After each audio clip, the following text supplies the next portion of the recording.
قرار نبود گرفتن یه ویدیو اینقدر سخت باشه. شدم سخته، من فکر میکردم خیلی آسونه، ولی خب سلام علیکم.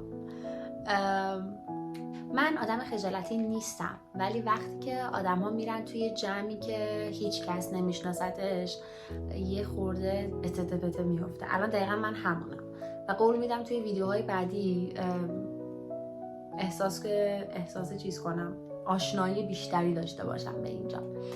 ولی خب من سالهاست توی اینستاگرامم و ویدیو در واقع فضای یوتیوب یک کوچولو برام شاید غریبه باشه.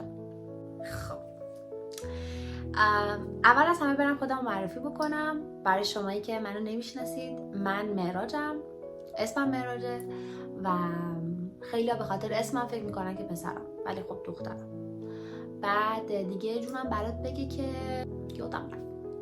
من عاشق تولید محتوام، خیلی دوست دارم، خیلی فعالیت توی اینستاگرام و یوتیوب خیلی دوست دارم و یعنی توی اینستاگرام که خیلی وقت فعالیت میکنم، اما خب تصمیم گرفتم یه چادرم توی یوتیوب بزنم دیگه، اینجا هم باشم. من 26 سالمه، شیراز زندگی میکنم و توی دانشگاه رشته گفتار درمانی خوندم. توی شیراز یک کلینیک صوت درمانی و بل درمانی دارم دیگه. خدمت بگم همین. عاشق کتابم، خیلی کتاب خوندن رو خیلی دوست دارم، موسیقی رو خیلی دوست دارم، دف میزنم ولی احتمالاً هیچ وقت هیچ ویدیویی از خودم تو دف زدن تو یوتیوب نذارم، چون با اینکه سالهاست که ساز هستم اما خیلی خجالت میکشم از ساز زدن. اعتماد به نفسم توش صفره تقریبا. دیگه چی بگم؟ حالا شاید این سوال برای شما پیش بیاد که تویی که من اومدی سابسکرایب کردی قراره چه چیزی تو این کانال ببینی.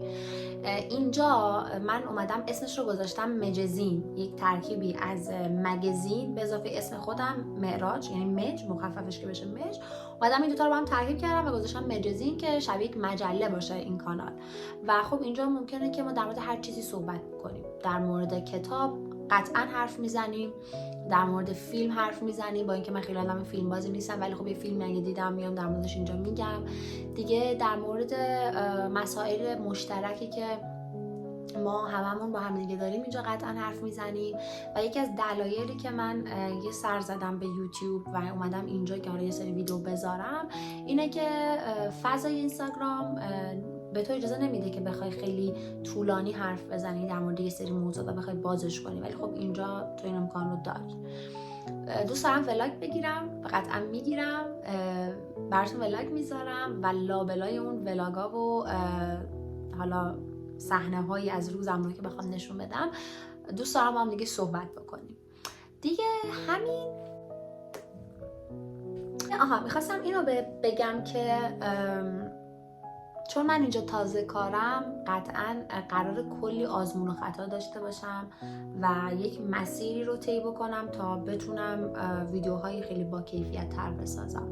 پس اگر شما پیشنهاد و انتقاد سازنده‌ای دارید حتما برام بنویسید. مثلا انتقادتون این نباشه که بد میخندی و بد حرف میزنی و اینا، نه، اینا رو واقعا نمیپذیرم چون سازنده نیستم، مدل من، ویژگی منه و خب نمیشه کارش کرد.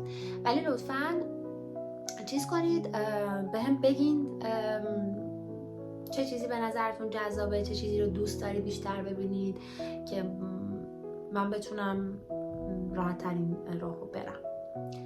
دیگه چی بگم؟ دیگه همین. چیزی فعلا به ذهنم نمیرسه.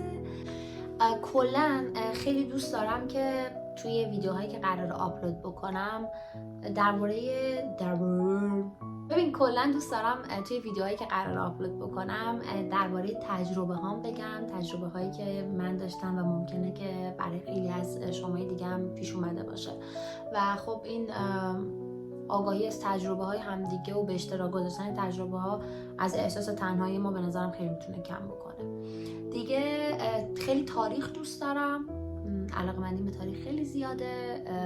دوست دارم یه اپیزودهایی رو بشینیم با هم قصه تاریخی بگیم، در واقع قصه بگیم، نه حالا مثل تاریخ مدرسه.